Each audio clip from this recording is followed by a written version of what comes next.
John, appreciate you being back here on the show. It's been, I want to say 2 years. Is that right, Jake? Has it been 2 years, two and a half Yep. since you were on the Gathering the Kings podcast when we first met for the first time? Right. Right. Now driven to win. But thanks for being back here. What's the last 2.5 years been like in your world? Just living the dream. I'm telling you, living the dream, just exciting.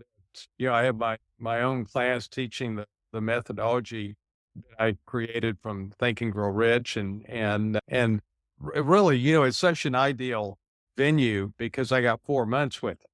Right. And, I can go deep and, I develop trust with them and I meet with each individual student in the first week or two of class. And so that creates a bond and they see that I care about them.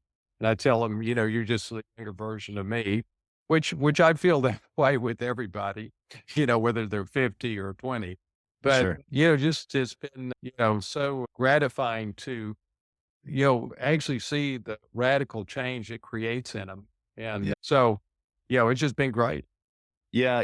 I remember meeting you for the first time a couple years ago and you saying that, you were teaching this methodology to, the head coaches at the University of Texas. And at that point, I think you were working with a couple of students, but now it's transformed into an entire program and you're teaching tons and tons of students. Right. And I can just see over the course of, obviously not just going through your program, but getting to know you and we've become friends now. It's like, I can see you light up Yeah. as you talk about the students. And of course, like, the high performers and the business owners and the head coaches, like that's another level and that's cool. But like, I can see your kind of spirit light up when you're talking about the kids, especially the athletic, the athletes. Right. Can you talk about that for a minute? What lights you Yeah. up about that?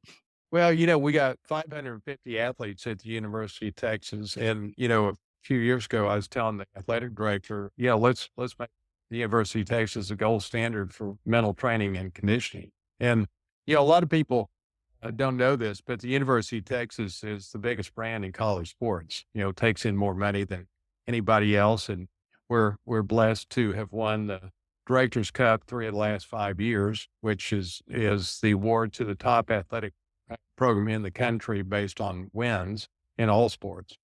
And so it's just been totally cool to be able to, take this idea of let's make the University of Texas the gold standard for mental training and actually, be at the foundation of that. And so, and there's I've learned so much from brilliant sports psychologists in my work with the, athletic director. And so, and I'm picking up stuff from them and adding it to my template. So it's been really pretty cool.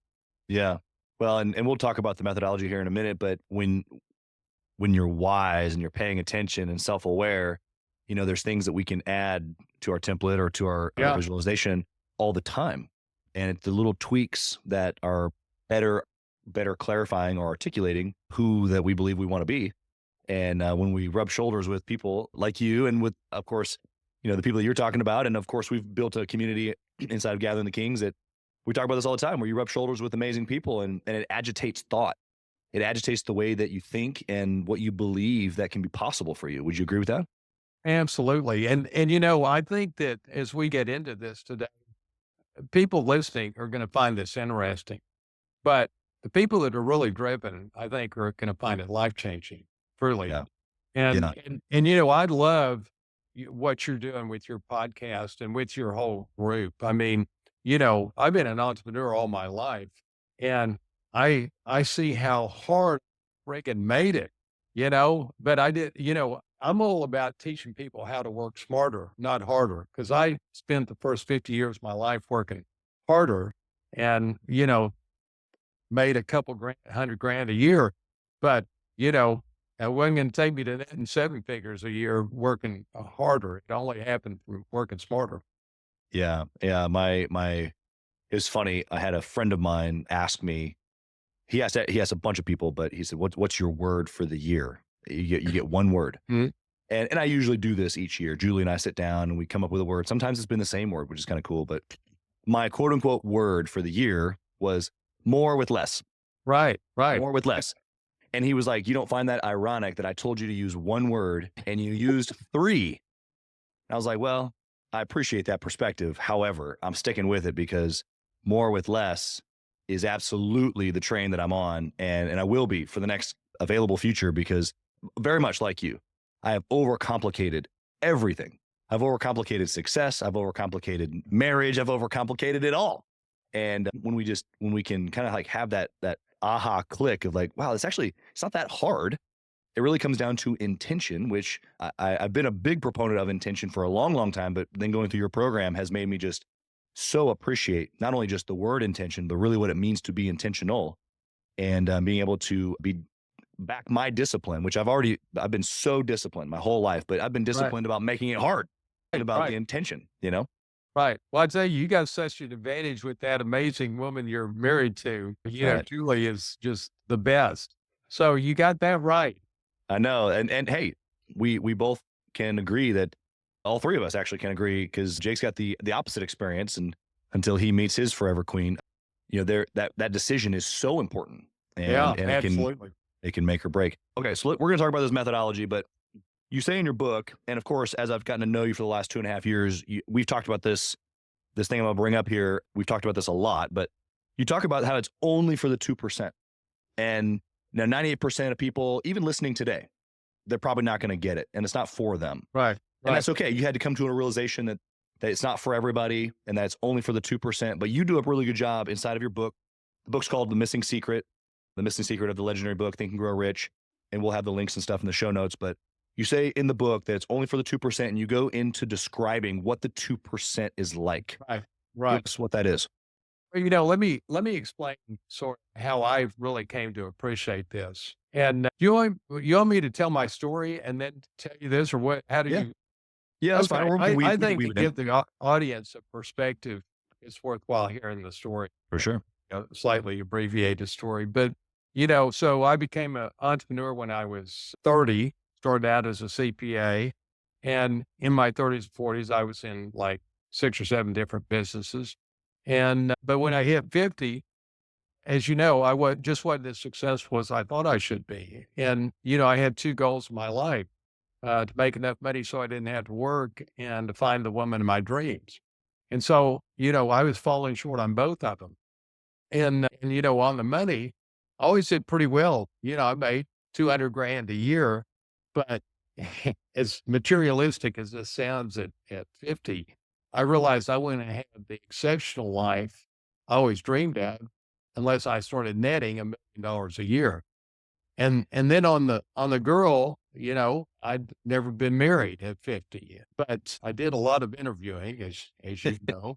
And so, at 50, I'm like, well, how am I going to change things? And, so at 50, it comes to me about 3 months after I turned 50, go find the top book of the world on success and apply that book literally word for word to my life. So I'm like, and I'm laying in bed coming up with that. And I'm like, wow, that's a damn good idea. So I jump out of bed, I do the research, and I discover something that absolutely blew me away and should blow your audience away. There's one book that's been read by 150 million people, and it's the top book in the world on success by a factor of 10. And that book is Think and Grow Rich. And here's what's amazing. 1 in 7 people in the United States has heard of the book Think and Grow Rich. Yeah. I mean, what does that tell you about this culture of clutter we live Yeah. in when everybody wants to be more successful, and there's one book that's a top book by a factor of 10, but only 1 in 7 people has ever heard of the book. Yeah. Anyway, so that caught my attention. And so I buy the book, read the book, and the book says there's a secret for success, but the author only gives us half of the secret. It's on the reader to figure out the other half. And so I'm bummed out. I mope around for like 3 weeks. And, Chaz, one day I just get up and I'm like, John, just friggin' man up, figure out the damn secret. I mean, come on. And so I immersed myself in the book over 2 or 3 months and read it probably 20 times. And I figure out the secret and a 12-minute a day technique to apply it. And I started applying it to a new business I was starting in the reverse mortgage field. And suddenly my income starts doubling and doubling and doubling to where I was making, 25 times the 200 grand a year I'd been making the prior 20 years. And Chance, what was so amazing about it was I could see why it was happening. I could feel that I was playing the game of life at a higher level. I could do things I could never do before. And I just had a level of control over my life beyond what I'd ever experienced before. And I became fascinated by the fact that you could take two key scientific principles and apply them to your life and so materially impact your success. And, what I'm teaching is really the science of success because that's what Think and Grow Rich is really about. And so finally, I had enough money so I didn't have to work, and this is like 10 years ago. I sell my company, meet the former chancellor and president of the University of Texas. He says, "Hey, you got to teach this at Texas, and why don't we teach it together?" And so off we go and do that. And then he introduces me to the athletic director, and he says, "Well, I want to learn this 12-minute a day technique." And so I teach it to him, and that leads to essentially being the mental coach for the 18 head coaches. And then the latest iteration is, and he probably got tired of me saying this, that boy, if I knew at 20 what I learned at 50, what a difference it would have made. He Yeah. says, let's create this class and get it at the business school, get the business school to make it part of their curriculum. And we'll teach it to all 550 athletes. And so that's sort of the story. And back to your original question, this for the 2%, because Yeah. that's a great question, but I want to sort of give people Yeah. I foundation. appreciate that. So about 5 years ago, I decide I'm going to go find the top expert in the world on success and show him or her what I created. And so I thought, okay, and I realized that Darren Hardy is arguably the top expert in the world on success. So I write a big check, and Ginger goes out with me. We go out to La Jolla, California, and spend 3 days with him.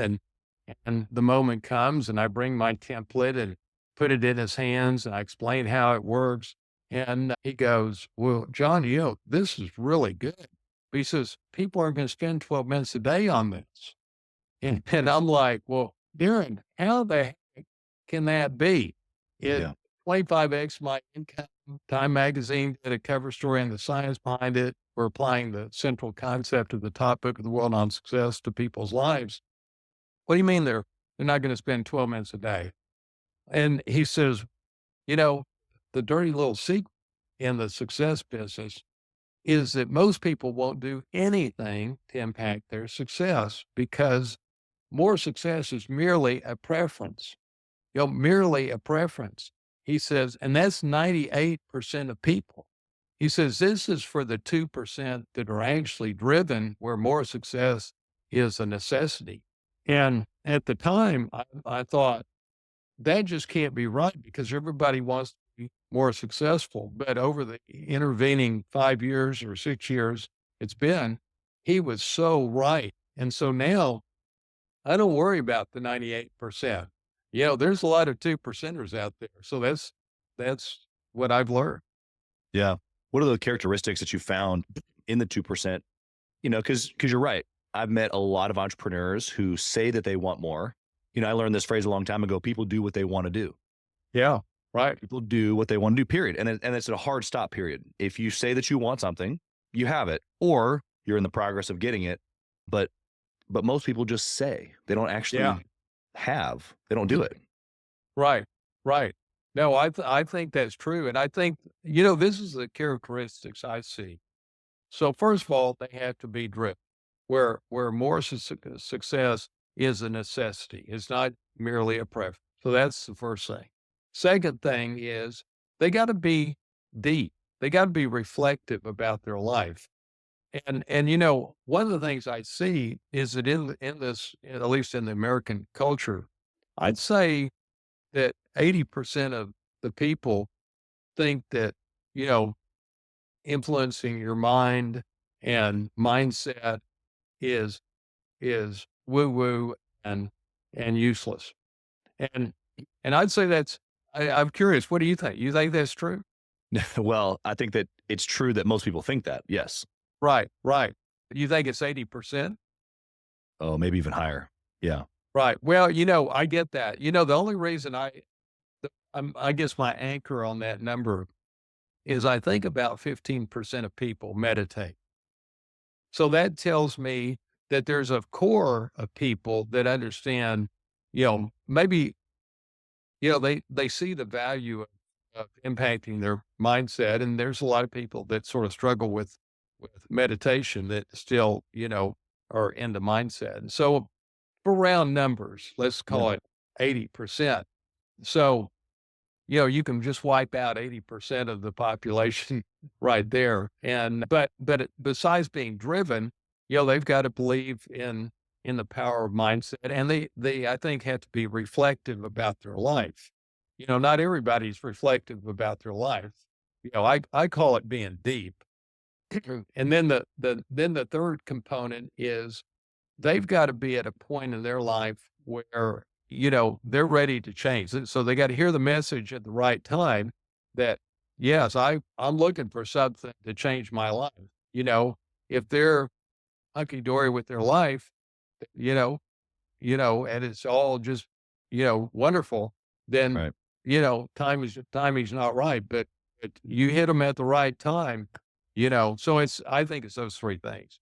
Yeah, I love that. And in somewhere in there, probably in the last component, that third element, I have found that a lot of people, even the book Think and Grow Rich, like I read it first when I was probably 19, didn't really Right. understand much of it. Yeah. I've read it, many, many times since then. I think last year alone, I read it 7 or 8 times. And, you know, the there's a pretty clear message once you've kind of grasped it. And I think your work does an amazing job of clarifying what the secret is and how to be able to apply it. Even in the book, though, chapter 4 gives you autosuggestion, and it gives you an Mhm. exact, a short replica of here's how to use autosuggestion. Right. And I have met so many entrepreneurs. In fact, I've met a few that say that they want more, like what you're saying. They're driven, they're Right. reflective, like all these things. And and oh yeah, yeah, I read Think and Grow Rich. It's like, okay, great. Where's your little morning thing that you read? Right. Right. And they're like, what are you talking about? I'm like, Yeah. but have you read Think and Grow Rich? Yeah, yeah, I've read a couple times. No, no, no, you haven't. Because now, even though that little that little blurb in chapter 4 isn't nearly impressive as impressive or clear as the 12-minute a day technique, which is what I use now, of Right. course, which is what's yours. But even that little short little bit, when I first met you, you were like, "Hey, do you do something?" Yes, I do. I got it from chapter 4 in Think and Grow Rich because I just do what it said. Like you said, I found the top book on success.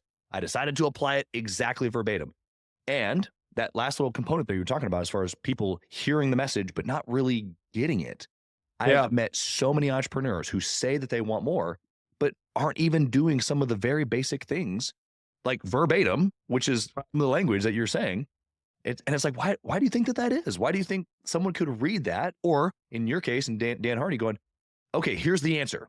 All it takes is 12 minutes a day. And they go, yeah, probably Yeah. not going to do that. What You the know heck? that's a great point, and I think I see the issue. First of all, I read the book when I was 41 years old, but it didn't change my life. And, only when I was motivated by realizing it was the top book on success by a factor of 10, did I go to the depth to figure it out. Right. But the other thing is, I think, as great as the book is, there's not a practical way to apply it. And he doesn't give you the full secret. When you know the full secret, it jumps out at you all over the place. Right. And maybe now's a good time to sort of share what the full secret is. What do you Yeah, think? I think so. Hit it. So, I think maybe it's best to share this in the form of a story. In that, my story is at 50, I'm decided to apply the book to my life, and I'm feeling the scarcity of time. But, there's a little more going on in my life in that my mom was dying of pancreatic cancer. And so every day I'd go to the hospital after work and I'd love on her and hold her hand. And Chaz, I'd then go in the cold, dark hospital parking lot and cry my eyes out for like 45 minutes every night. And this is going on week after week after week.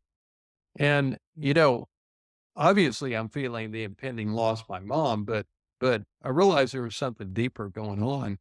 And what I realized was I felt like I was letting my mom down with my life. And, my mom and dad gave me everything. Sent me to Jesuit high school in Dallas when they really didn't have the money. And they sent me to the University of Texas, and I didn't have to pay for a thing. And so as she's dying and I'm at 50, all I've got to show for my life is an average life. And I hated the average life. I mean, I hated the average life because I just knew I was capable of so much more. And, but I couldn't figure out why I couldn't get it out. And so, now in retrospect, I see that that feeling of letting my mom down was like rocket fuel and causing me to go deeper than any other human on the planet had into Think and Grow Rich and figure out the secret. Yeah. And I remember the night that I really figured it out was, I'd gone to the hospital, seen my mom, loved on my mom, but, Chaz, this night it was different because it was snowing, and it doesn't snow in Dallas very often. And so I'm, crying my eyes out, and now I'm starting to drive home and I see the big snowflakes hitting my windshield, and it just felt different. And so I get home and I decide, well, I'm going to read a little Think and Grow Rich. Again, this is probably the 20th time I've read it over, a 2 or 3 month period of time. And this night I read that your daily actions determine your success in each area of your life. I'm like, huh, well, I never heard it put that simply, but the cumulative effect of daily actions determine your success in your health, in your marriage, in your career. And I'm like, I buy that. And then I read something that floored me. He says 95% of your daily thoughts and actions are unconscious. And I'm like, huh, that's interesting. And so, by now I'm in bed and I would wash my face and brush my teeth and get in bed. And Chaz, I can't stop thinking about that 95% of your daily thoughts and actions are unconscious. And I remember as I'm, wrestling with that, I sort of sit up. I feel like it's an epiphany. And I go, well, wait a minute. If your daily actions determine your success and 95% of them are unconscious, then you don't actually control the very thing that's determining your success. And if you want to have a higher level of success, you got to gain control over those unconscious daily actions. And I'm like, whoa, this is profound. And I remember, looking in the backyard of my house and, I see the snowflakes falling down. And I'm like, this is a surreal moment. And then, the full secret of Think and Grow Rich sort of comes to me once I had connected those dots. And I realized that the full secret is what you envision in detail with emotion on a daily basis is what shows up in your life. And let me say that again. What you envision in detail with emotion on a daily basis is what shows up in your life. And what that means is you create immense clarity about your life, exactly the person you want to be, exactly what you want to accomplish, and precisely how you're going to achieve your clearly defined goals. And you take that clarity and you put it on a template I created. And then you feed that clarity to yourself every day. Takes 12 minutes a day. And after approximately 21 days, the science kicks in, the magic happens, and what you're feeding yourself starts showing up automatically without thinking in your thoughts and actions. And that's the game changer. And the impact of that is really three things. First of all, you feel an immense sense of control over your life. Well, of course you would. You're feeding the succinct articulation of your life to yourself each day. Of course you'd feel control. Then the second thing, you feel confidence, and that's a direct result of the control you feel. And then the third thing is the right actions start happening automatically without thinking, and that's never happened before. And so that's the full secret, and that's how it works. Yeah, I love that. And Jake and I are going to go back and forth here because we've obviously both used the template now for a long time and have had our own success using this. But you know, that it sounds like, oh, well, of course, right? Like as you say it, it's like, oh yeah, that makes perfect sense. But going back to the point here of why or why success has to be, like the necessity as opposed to the Right, preference, because the person that just heard you say all that, there's a person that didn't, they were zoned out, they didn't even hear, they were doing something right. else. Then there's the person that heard it that's like, oh, that's interesting, and they're not going to do anything with it. And then for a few, they heard it and they were like, okay, I need to get my hands on that template because if what he just said is true, holy smokes. Yeah. Right. And so what is necessity, right? Why does success have to be a necessity as opposed to just a preference? Well, it's like and Think and Grow Rich talks about this is how determination is key to success. I'm like, if people, because I have people, and you alluded to it, there's people that go, well, I don't know that I'm going to spend 12 minutes a day. I'm like, give me a break.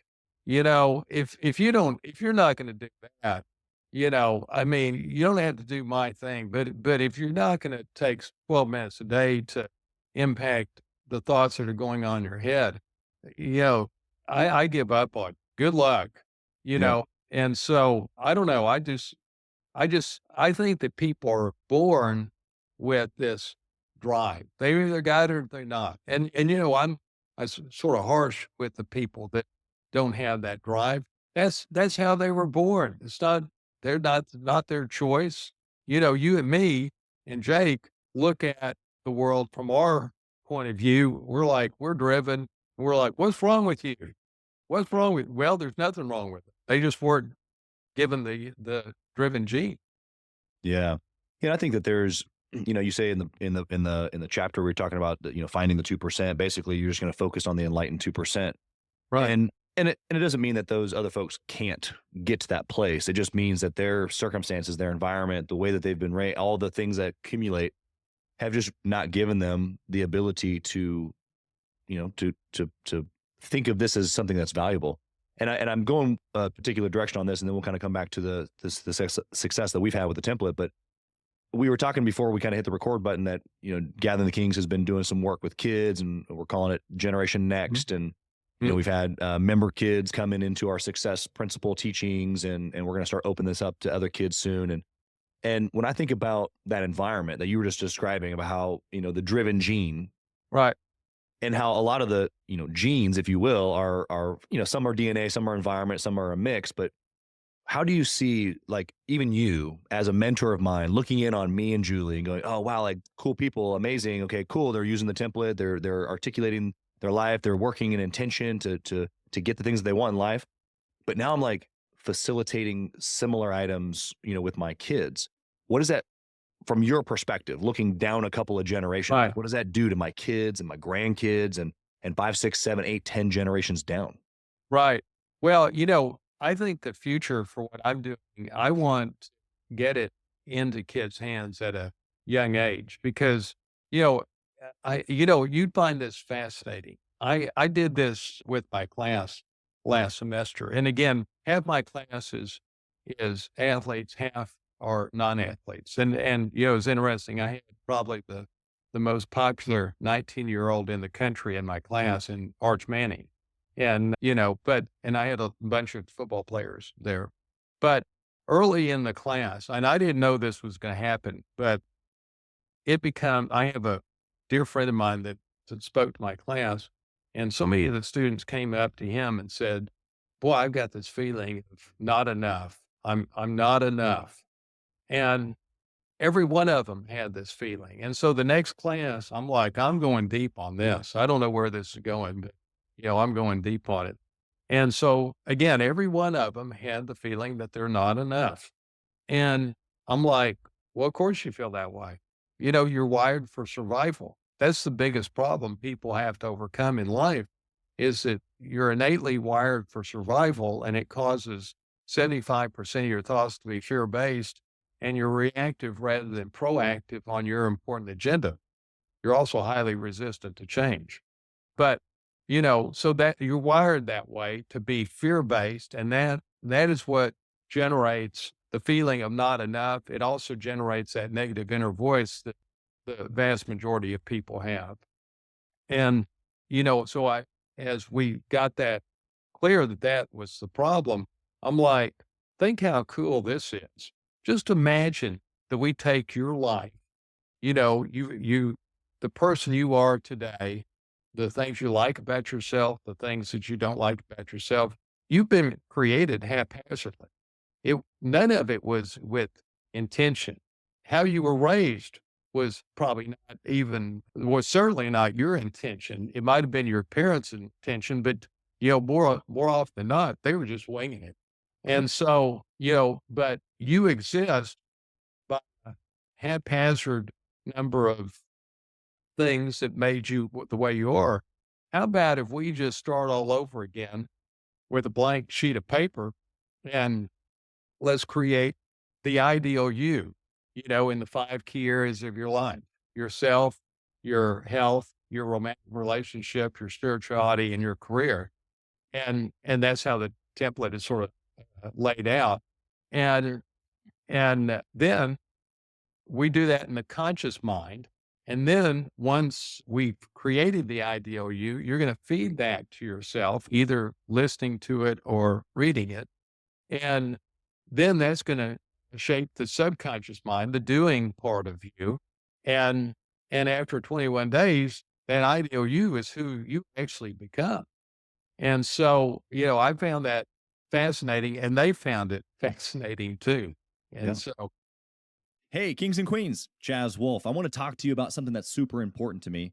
We put a lot of time and effort, we meaning myself and my team, into this podcast, into the content that goes out every single day. And if you have been getting any sort of value or insight from this, we want it to be able to reach other business owners too. So we would love if you would like, comment, share, leave a review, post, share again, all of the things on social media, on all the different platforms, or even on the podcast mediums of Apple and Spotify. We would love to be able to get our content into more hands, more entrepreneurs, so they can grow their business as quick as possible. Together, we are building a community of like-minded entrepreneurs who are committed to growing their businesses to new heights. So let's do this. Let's help each other grow.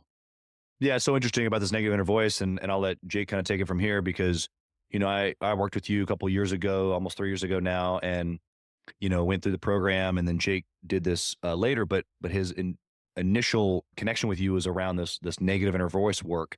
right. I remember having the conversation, you and I, John, of like, how is this possible that people have a negative inner voice? That's crazy.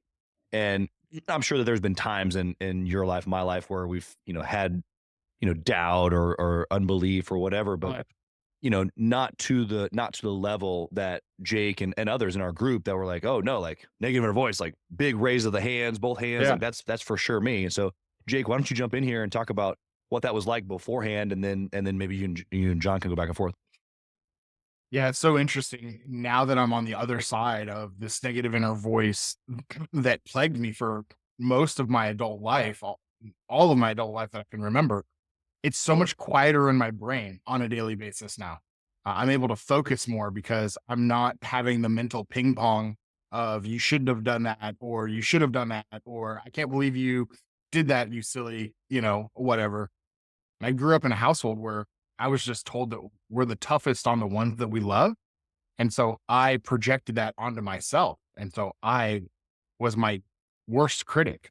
Everything that I did, I second guessed or I judged myself for, as opposed to just making a decision and moving forward. Right. Right. You enlightened me though.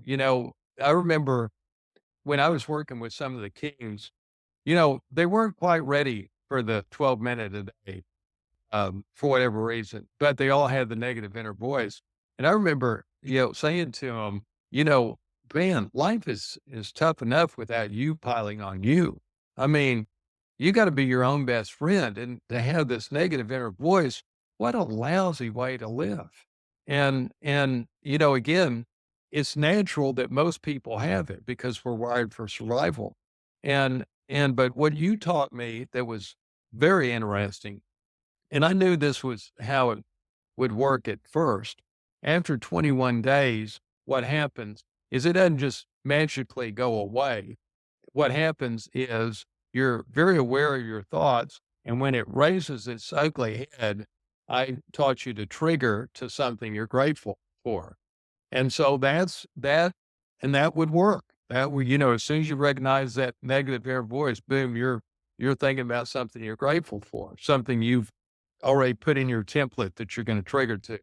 And so that's how it works for 2 or 3 months. And then there's a point where it just goes away. You don't have to do the triggering. And because, by you doing this, you're reworking your psyche in a way that you've never done it before.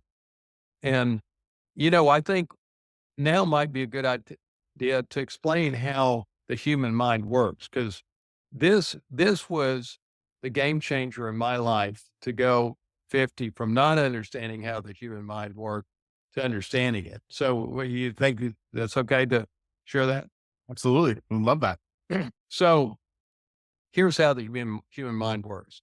Your conscious mind sets your intentions based on logic. Subconscious mind controls your daily actions, or at least 95% of them, and it's only influenced by repetition. And now here's the example of that. Let's say you want to lose weight. Conscious mind sets the intention to lose weight based on the logic of the health benefit. Well, the reason people aren't losing weight is not from lack of intention. It's from lack of influencing the part of the brain that's controlling their daily actions, their eating and their exercise. Well, that's the subconscious mind.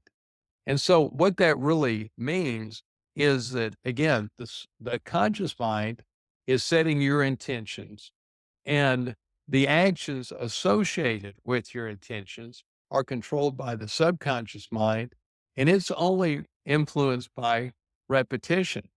And here's what I think is interesting about it. The subconscious mind doesn't have the benefit or the negative aspect of logic. Logic is sort of a double-edged sword. On one hand, the subconscious mind is the obedient servant of the conscious mind. It just does what the conscious mind tells it to do. It doesn't have the benefit of logic to argue it. You tell it to do it, it's doing it. Again, it doesn't have the ability of logic go, well, wait a minute, I don't know that I really want to do that, or I don't want to do it today. No, if you feed, whatever the instruction is to the subconscious mind, it'll do it. But here's the other side of the logic. You may go, well, really? I got to tell myself every day the right actions? I mean, logic would tell you that I told you last week, but the actions are, why do I have to tell you every day? Well, that's just how it works. Subconscious mind only responds to repetition. That's why that repetition of exactly the right actions is what causes you to help do it. Not only the repetition, but the specificity of what you're feeding that subconscious, I think, is really important. Right. To your point earlier, when we were talking about, when that negative thought happens, it's triggered to a grateful thought. Well, it doesn't end with I triggered to a grateful thought. I triggered to a grateful thought, which is being very specific in the moment what that is. So like in that second when that negative inner voice did pop in, I wasn't thinking about how to respond to it because I'd been feeding very specifically into my subconscious what exactly I was going to say to myself in those moments. Yeah, I'm glad you brought that. And I tell you, I think now might be a good idea to just ask your audience a question. We've been doing this here for a little while, and so they're sort of in this, hopefully. Just think about this. How do you create success in your life? How do you create success in your life? When I'm one-on-one with people, I find that, they stumble around to sort of come up with an answer. And but they'll come up with something and then it's obvious sort of that they don't really have a way of creating success. But I'll repeat it back to them. And then I'll go, the more pertinent question is, so how's that working for you? Well, not so good usually. The thing I point out to people is the reason is you're just winging life. You Yeah. don't have an actual way of doing life. And therefore you keep on repeating the past. Well, that was me up until I was 50. But and here's like I alluded to a minute ago, the problem with that, just winging life, is that because you're innately wired for survival, where again, 75% of your thoughts are fear based. The other thing that you're sort of fighting, I mean, that's problem number one. The other problem you have is that you're oriented to the recent past. So when you wake up each morning, you think about your problems. You think about recent slights that have happened. And that causes negative feelings. Well, those negative feelings create more negative thoughts. And those negative thoughts create more negative feelings. And so you get in this continual negative loop of, negativity. And that's why you recreate the past. And so the solution is to feed the succinct articulation of your life to yourself each day. You know exactly the person you want to be, exactly what you want to accomplish, and precisely how you're going to achieve your clearly defined goals. When you do that, then you have a powerful force pulling you forward to your desired life. And so I think just waking up to the fact that, oh, I don't really have a way of doing life, and that your morning routine is a special moment in your life to create the life you want. I think that's what I've appreciated the most about you, John, is you're the harbinger of a message that there is a different way. I think so often society just puts us into the cattle chute and it's the same thing over and over and over again for people. And to your point, they're not getting the results they want, but they don't know that there's a different way to do it or another option. And, you know, the curiosity that you had at 50 years old to figure out a new way is, it's a life hack that if people could Right. just grasp onto it, things would be so much better. And it's so disappointing that, you know, only 2% of the people will actually ever do anything with your message because there's 98% of society that is just living in turmoil and pain unnecessarily.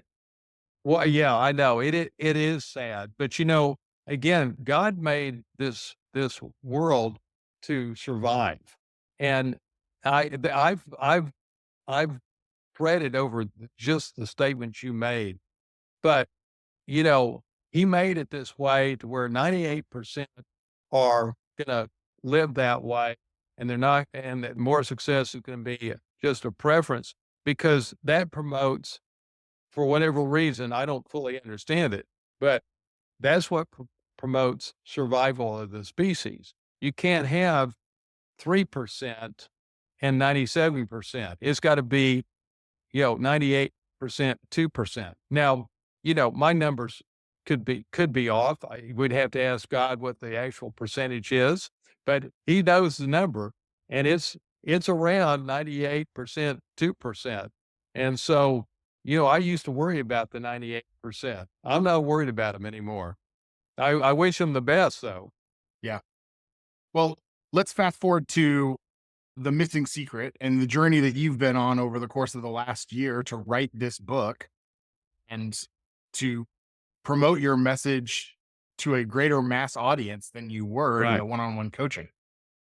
Well, the big change really, and the reason I couldn't write this book before is that about a year and a half ago, I had a bunch of tech wizards actually in Europe, about 30 of them, created an AI algorithm where a person can answer 40 to 50 questions. And with a press of a button, 10 seconds later, my template, my live GPS template is customized to their unique life. what a game changer that's been, because on one level, when you go to people, if you're me, and you say, hey, the central concepts of the top book in the world on success is all about creating immense clarity and feeding the succinct articulation of your desired life to yourself each day. People go, huh, that sounds pretty good. And then once they take the next step, and they go, oh, so I got to create clarity about myself, about my marriage, about my health, about my business. Way more difficult and daunting a task. But the AI algorithm has changed tremendously, because when they answer those questions, I'm giving them a sample answer, and so they can see it. And they also, I provide Chat GPT in the algorithm. So if they want to say they write the answer, it has 105 words, it needs to be 80 words. They just put it in the Chat GPT, and it condenses it.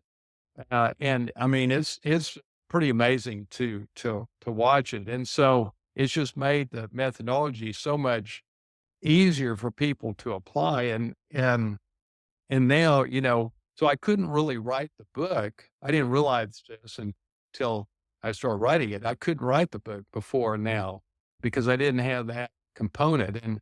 And now, before I never had a easy, inexpensive way for people to do the methodology. They'd have to come to me, and, my typical arrangement with primarily entrepreneurs was, I'll teach you this methodology and I'll give you a money back guarantee. If I can't double your income within a year, I'll give you your money back. And I was only taking clients who were making six figures a year, typically, 200 or 300 grand a year, like me. And, and so, and that worked. They were, a lot of them were like, really, you'll give me my money back? Yeah, absolutely. 'Cause this works. I'm like, this works 100% of the time. If you're human, this works. This is just the science of success, the science of leveraging yourself. And so, you know, now, though, and, I would typically charge them probably 20,000 bucks. But, if you play out the math and they're making, two or $300,000, that ended up being a 40 times return on their money to give me $20,000, and over 3 years, they're getting a 40-time return. But obviously that was a very limited way to do it. And so the book completely changes the dynamics to where, if somebody will, pay 25 bucks and buy the damn book, then, they get the methodology, they get the algorithm, so it's just changed the dynamics. That's awesome. Chaz, hop in here. What questions do you have for John about the missing secret? Yeah, I mean, I think you spelled it out nicely, John. For the listener right now who's still hanging in here with us, maybe they're part of the 2%. Not action steps quite yet, because obviously the action step is to buy the book and follow along to the T. But what are you saying to this person who's already predetermined that success is as a necessity? Like, I am demanding the next level of me. Right. When I heard your story, I heard I'm demanding the next version. I don't know what that looks like. I don't know how to get there. I don't know the steps, but I must have it. And if that guy or gal is listening right now, other than just like buy the book and do the thing, like what's the message really? What's the bigger picture for them? That's a great question. I remember when I was in my 30s and 40s, I was always looking for a success form where, if you did that one thing, you'd be successful. And I always felt like there was more in the tank. I was working harder than all my friends, but why am I not having more success than I am? And so, once I got into thinking Grow Rich, of course I'm like, well, it's ironic that the success strategy that I'd always been looking for, at 50, because I'd been looking for it for 20 years, I'm like, it does not exist because I've been looking for it. Well, ironically, it was in the most logical place it would be, in the top of the world on success. But it wasn't on the surface, it was buried in it. And I realized that anything that's truly a success formula is going to have to be super simple. And so, what would be more simple than feeding the succinct articulation of your desired life to yourself each day? I mean, it is simple. And hopefully my methodology makes that process of creating that clarity simple. But that is the game changer because, the reality is if you're sitting out there and you want to be more successful, it's on you to figure it out. Nobody's going to come and say, this is a little conversation I had with myself at 50. Nobody's going to come and save you. Nobody's going to, you can dream that it's all going to work out. No, you got to man up and have that hard conversation with yourself and realize that whatever you're making or whatever you're showing up in your life, you're creating. And if you're not happy with your income, like I was making $200,000 a year for 20 years. Well, I was a $200,000 a year entrepreneur. I mean, that's what my record says I was. It's like Bill Parcells saying, you are what your record says you are. Well, I was a $200,000 a year entrepreneur, and if I wanted to make $1 million a year, I had to up my game. Well, this is how I up my game, and in the process of this, I teach a number of high performance skills. Besides giving yourself immense control, I'm teaching people, and this is all done in how to be highly organized with a system where you plan your day the night before and you time block your day, where you're deep thinking 2 times a week, powerful technique, how you become a conduit of learning, where you got the wisdom of experts coming to your head every week with a system, how to focus on what moves the needle. There's like 5 high performance skills that I make show up automatically without thinking. But that's what I would say to those people that Yeah. are thinking that. I appreciate that. And I was obviously one of those people when I heard the message, I'm like, okay, I got to have my hands on this. I was already doing a version of this, a watered down, surface, Think and Grow Rich version of this. But, when I started articulating exactly what you're saying to myself, my future self and what I wanted to be and become in all these different areas of my life. And the actual, I think the ticket for me, and I want to ask you what your thoughts are here, because we haven't talked about this yet on this podcast. You say that what I envision in detail on a daily basis with emotion, Right. that with emotion piece is, how critical is that? What does that look like? Does that mean I cry? Does that mean I just believe? Like, what is that emotion piece to this formula? Well, it's critical, and there's a way that I dial in emotion. It's all how you say things, and what you say out loud is 10 times more powerful than what you think. This actually comes from Nick Saban's mental coach, Trevor Moawad. But so there's parts of visualization that are highlighted in yellow so that you can give special emphasis to them. How you say, like you can say, I'm driven for success, or you can go, I am driven for success. Yeah. And in fact, I have a way where you say a key word twice. Well, you can really, plow in that emotion. Yeah. I think that you're right. The repetition piece is good. That's how the RAS and the brain works, and the subconscious as far as like just beating it repeatedly over and over. And eventually it takes hold, but it eventually takes hold when you finally believe. And that emotion piece is the connection to the belief. It's, whether I'm saying it with articulation or tonality or emotion, what I'm actually doing on the inside is I'm convincing myself, right? Right. I have to say it long enough in a repetitive version until I believe it. Or if I already believe it, then great, do the motion, because the subconscious isn't going to grab a hold of it. It's not going to like sink down deep until I actually believe that this is going to happen. And so talk about that unlock for real quick here.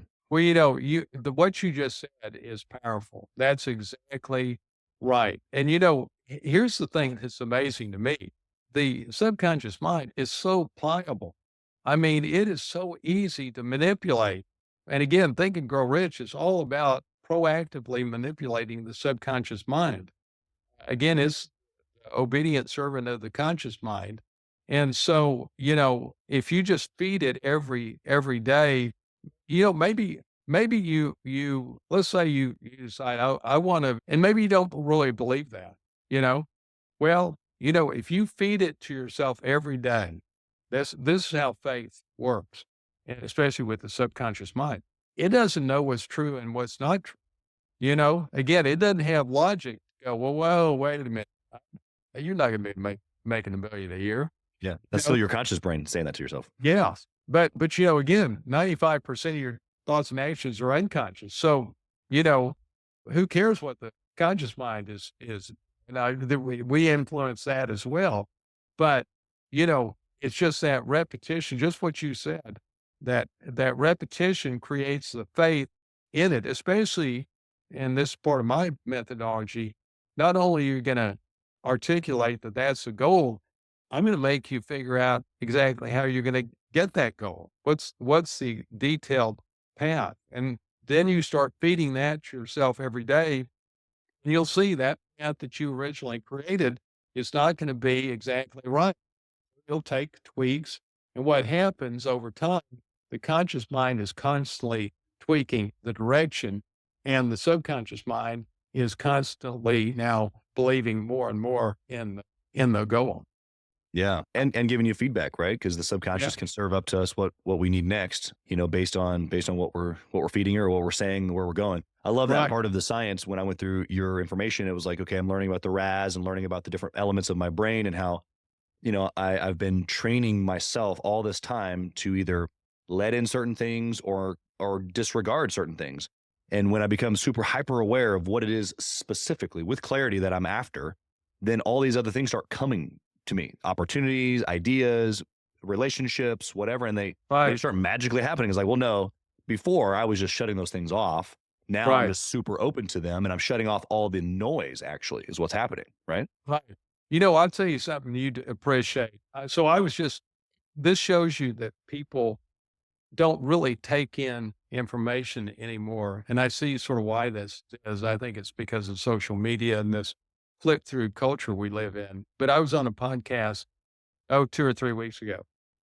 And I tell them, I say, the most significant thing I ever learned in my life is that 95% of my daily thoughts and actions are unconscious. And I say, do you believe that? Do you believe that? And he goes, yeah, I do believe it. And I go, well, what are you doing about it? Because that snowy night many years ago, I'm like, as soon as I, had connected my actions to determine my success, and 95% of them are unconscious, man, it didn't take long to connect the dots that I had to get control of those unconscious daily actions. And so, of course, he says he's not doing anything. And I'm like, well, why? I processed this after the podcast. I'm like, oh, I see why this happens. And I've seen this in other cases where people can sort of intellectually know something, but they don't really know it because they're thinking so shallowly with their life that, and, we're all sort of guilty of this because of social media, that profound things you can be aware of them, but you don't realize how profound they are. And so, because I'm like, I would think anybody that heard that 95% of your daily actions are unconscious would go, whoa, this is a game changer. Oh, you got a way to impact those thoughts and the creation of those thoughts. I'm all in, but that's not how most people are going to react. Well, I think part of this for me, going back to the emotion piece, is, to your point, John, people are just floating through life. Right. And so Right. that the host, logically understood that 95% of your daily actions are controlled by your subconscious, but he wasn't willing to it was just a thing on a checklist, Right. which is when I started doing my visualization, which was what it was for me too. It was a thing that I added to my checklist And it wasn't until I embraced the heart, and for me, that was the emotion of Right. reading it, that I really started to see changes in my life. I think people consume all of this information and they don't know how to do anything with it. They're just storing it without really processing what it is that they're learning. And so Mhm. it does me no good to read my visualization on a daily basis just to check it off of the morning to-do list. Right. I'm just wasting my time. The Right. power is in how you apply it, the emotional piece. Well, one of the things I see that's amazing is, and I've got a chapter in the book about this, is that your subconscious mind is either your greatest asset or your greatest nemesis, and it's your choice. If you do nothing, then you are innately wired to be fear-based and reactive, and that's how you're going to live your life. But the alternative is take control of your subconscious mind and spend 12 minutes a day and completely, control your subconscious mind. Yeah.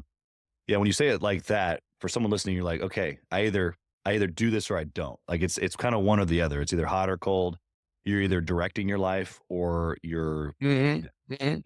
Napoleon Hill wrote another book called Outwitting the Devil. And Yeah. he interviews the devil and basically it's almost like ChatGPT. Like it has to give you exactly, what the answers are. And he breaks down how someone could be successful or how he keeps them drifting is what he says. And so, Yeah. Yeah. winging life, drifting, it's unintentional. I'm just kind of here.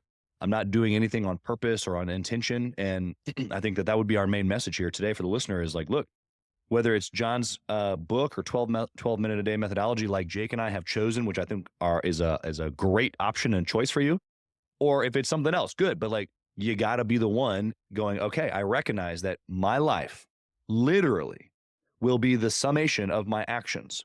And my actions can all be controlled through my subconscious thoughts. And okay, if you can figure out how to control your subconscious thoughts, that then controls the action. That then gives you this waterfall of success. And we're not talking about just money here. I mean, one of the very first elements of quote unquote success I saw was in my marriage. And we'll have to do a Yeah. podcast with Julie one of these days because it's like within a short bit of time, it was like she was looking at me funny, going, "Wait a second, what's happening? What?" Because my response was when she would want me to do things like go out to do chicken chores or whatever, was no, I don't. I didn't buy the chickens. They're your chickens. That's not for me. And immediately I started changing those things to I would absolutely love to, and with enthusiasm too. So it felt weird. And she was like looking at me, going, "Wait a second, is Who this is a this joke?" guy? I'm like, "No, no, no, no, no. I would absolutely love to." And she's like, "Okay, So and now, almost 3 years of doing this, it's absolutely changed our marriage. We already had an amazing marriage, but it went from, an Right. 8 to an 11, and so Right. Right. John, where obviously the book, it's called The Missing Secret. Here it is right here on the screen, but where can people find this? Where can they grab your material and purchase this book? So go to themissingsecret.org, themissingsecret.org. And I've got a special gift for your audience. I've got a 9-minute video that's free that explains the full secret, the missing secret of Think and Grow Rich. And so get the video and see the details. And again, themissingsecret.org. And if I could, like, can I, as we end here, can I share a story that really changed everything for me? Yeah, please. So a few years ago, Ginger and I became grandparents for the first time, and our granddaughter, through a little lobbying by myself, was named after Ginger. And she's this beautiful little soul with her whole life ahead of her. And the day after she was born, Ginger and I went over to our daughter Hannah's house, and of course, there's a lot of oohing and awing about the baby, and for some reason, Ginger and Hannah hand me the baby, and they walk away and they leave me alone with it. And so I look down at this tiny, perfect human being, feeling, the warmth of her in my arms.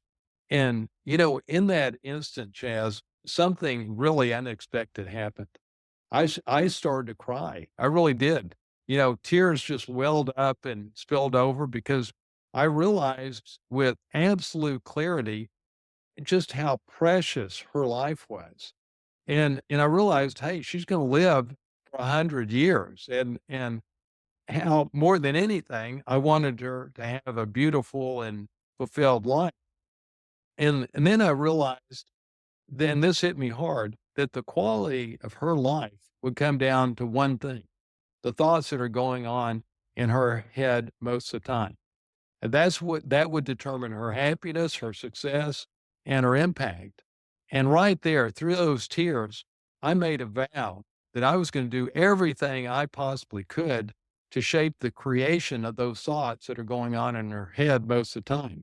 Because I knew that if she learned to direct her mind, she could create the life that she truly wanted. And she could have the exceptional life rather than the average life. And the reason I'm sharing that with your audience is that, hey, your life is precious. And tonight, when you put your head on the pillow, just ask yourself one question. If the next 5 years of my life were like the last 5 years, will I be happy with that? Just think about that. And if the answer is no, then just know this. I have a way to change it, a way to rewire your mind. And it just takes 12 minutes a day, and it'll help you it will create the desired life you want. And so as you're putting your head on the pillow tonight, just think about how precious your life is. Yeah, I appreciate that message, John. I think that the deepness of that, if someone were to be serious about it, they would recognize the gratefulness. I love the attitude there of just recognizing life, recognizing opportunity, and the gratitude that comes in the midst of that. It's just an overwhelm, really, is what it is when you recognize that. I mean, even me, I turned 38 yesterday, 2 days ago, and Wow. and I've got I got a lot of time left. If I'm going to be 100, 120 or whatever, Right. and it's like I'm a third of the way through, and there's so much more time to live. And then now my children, and my grandkids eventually, and my grandkids, God willing, that will meet me, and I'll be able to curate those thoughts for them in the same way. So I just so appreciate you. Appreciate you doing the work to not only find the secret, but to create the methodology that has changed my life, has changed Jake's life, has changed so many of our members' lives, but also to write the book to make it in simple forms. Listener, if you're listening right now, this is not an ask. This is a demand. I need you to go to themissingsecret.org and order the book. You would be silly not to, okay? In the book, he gives clear instructions on how to use his AI algorithm, how to connect with his material, and to be able to create the template. You would be an absolute, not even just silly, you'd be a moron, okay? So just take my direct action here. It's not an ask, it's a demand. If success is not just a mere preference for you. Success is not a mere preference for me. It never has, it never will be. And I don't want my kids or my grandkids to be thinking that, oh, it's just a preference. No, we must have it, and we must have it now. And so, John, blessings to you, brother. Thank you for being here. Thank you for doing the work necessary to get this message out. Thank you for changing lives, man. Okay. My pleasure. Thanks for having me. We'll talk soon. Okay. Well, Jake, we just ended with John Mitchell. And, something I've come to appreciate about John deeply, and I don't know if I would have known or appreciated this about him or really anybody else just, 3 or 4 or 5 years ago, is that a lot of his stuff he shared today, some of the people that have just heard him for the first time, it was all fresh and new. And obviously I've known him for a long time now, and there was nothing that he shared today that was new, but I still appreciated the depth. And in fact, actually, that's what I feel, is that each time I hear some of the same things, it's very similar to how I feel about Think and Grow Rich now. And really all of Napoleon Hill's work is like, I just keep listening. I just keep reading. I can just keep listening. I just keep reading, because every time I get something fresh and new. And so even though the material itself is the same, my appreciation or my depth of understanding continues, to go. And so I just really appreciate it. I mean, since I just got the book, excuse me. So I just got his book. I haven't read it page by page, but I was, about halfway through before we did the show. And, the deal about, I was asking about the 2%, that's just always stuck out to me as there's just certain people who just live different. And, I think entrepreneurs in general live different, but then there's just another realm, of people that just demand life. they're not waiting for life. They're not waiting for people. They are absolutely going to create, and they just demand everything that they want. And then those are the ones that you see happening. I mean, I can see it in my own life, just writing things down and meditating, praying and desiring things, and even using a similar methodology before I had his, straight from Think and Grow Rich, and looking back and going, man, like all these things that I articulated, all these things that I demanded of life, it gave me. And how powerful of a message that when you have that clear, like utter just oomph of desire, you'll do whatever it takes. And I don't mean like cheating and stealing. That's not what I mean by whatever it takes. I mean like my mind and my abilities, my bodies, my creatives, like all of me is going to get in alignment with helping me get everything that I want in life because I've made it a priority. What would you say to that for you? Yeah, no, I agree. And I'm thankful that, through you, John came into my life.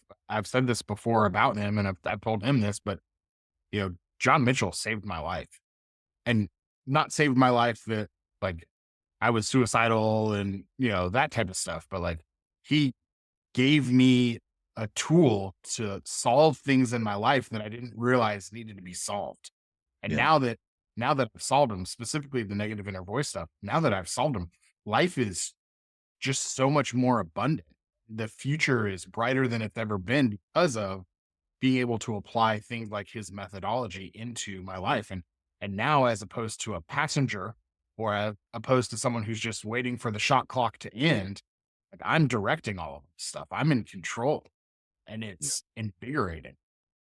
Yeah, it's interesting. I wonder if that's a part of, the 98%, 2%, that piece that you said about solving a problem that you didn't know needed to be solved.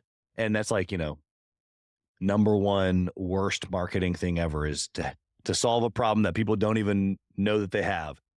And it's like, well, they have to know that they have a problem in order to want to have a solution.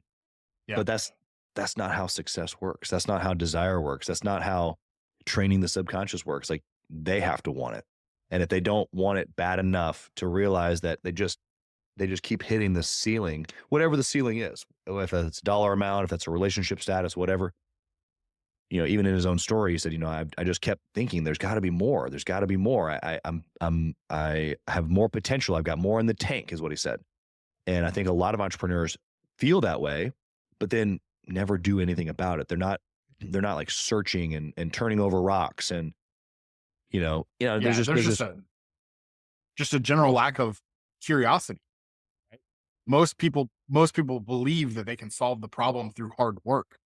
And so Yeah. to your point, we just continue to bash our head against that rock, thinking that eventually we're going to break it down. Whereas if we just picked our head up and like, hey, what happens if I walk around the rock? What's on the other side? Yeah. Yeah. The curiosity piece is huge. Most people just don't care enough to try to ask more questions or better questions. Right. Yeah. What was your takeaway here from John? I mean, you've obviously gotten to know him well over the last couple of years. You've seen the template and the 12-minute a day methodology work inside of my life and now yours and several of our clients now. What was your take on John's conversation today? Yeah. It's such a gift to humanity that he wrote this book. I'm so excited to dive into it and to be able to set out, the people that get it will get it, and the people that don't will be far more than the people that get it. But my takeaway from the conversation is, just I'm thankful that the world has people like John Mitchell who are willing to talk about this type of stuff. And to your first point, every time we talk to John, it's essentially a rinse and repeat of the exact same message. And every single time I walk away with more like aha moments, and I think that's the simplicity of just the same message over and over and over again is it finds me when I'm in different like stages of my life, and it just continues to be transformational and revelational. Yeah. I mean, even when we were talking in the show about, reading Think and Grow Rich for the first time, I was 19. I think he said he was 40 or 41. Yeah. And, and then you just can't grasp it all the first time. No way. And then I've even found myself, in the last probably 3-ish years, 4 years or so, reading it multiple times a year. Last year in 2024, I read it 7 or 8 times. And then also read Napoleon Hill's other work, Master Key to Riches and Laws of Success, also probably 4 to 5 times each. It was just really saturated in his work. And so it's just that revelation of the same material, but a new clarity, a new depth of understanding is real. And again, I appreciate John for those same things. For the listener, I said at the end there that, to grab the book, and it's like, it's just such an easy next step. It's just not another book. It's not like how to win friends and influence people. Although I love that book. I think that's a staple. It's not a 7 habits of highly effective people, which although I love that book and I think that's a staple. This is a book that can systematically change who you are, change your identity. It changes your thoughts, which then of course change everything. And I think that if you are in a place where you have demanded more of life, but you just haven't been able to get the right formula quite yet, this message, this podcast was for you, and you've been waiting and you've listened to this one on purpose. And here's your ticket. So start with the book. Reach out to Jake and I. We do further facilitation around John's work and also Napoleon Hill inside of Gathering the Kings. We're doing all kinds of stuff inside of Gathering the Kings for the entrepreneur and their family and their business, their health, their faith, their lifestyle, the whole things. But a lot of our intention around teaching success inside of our group is related to Think and Grow Rich and even John Mitchell's work and this conversation of changing your life through changing your thoughts. And I think it's just one of the most important things, maybe the most important thing outside of salvation that we can grab a hold of in this life. And so, Jake, would you like to say anything to that before we end? No, listen, if you're still listening to this podcast at this point, the chances are you're in the 2%. And my encouragement is, a statement like this can change your life can feel kind of woo-woo-y. And this is not woo-woo-y stuff. Like, I want everyone to know that I'm a living testament to if you're looking for a change in life, you can grab a hold of this and apply it. And 90 days from now, your life will look differently than it did today. Yeah.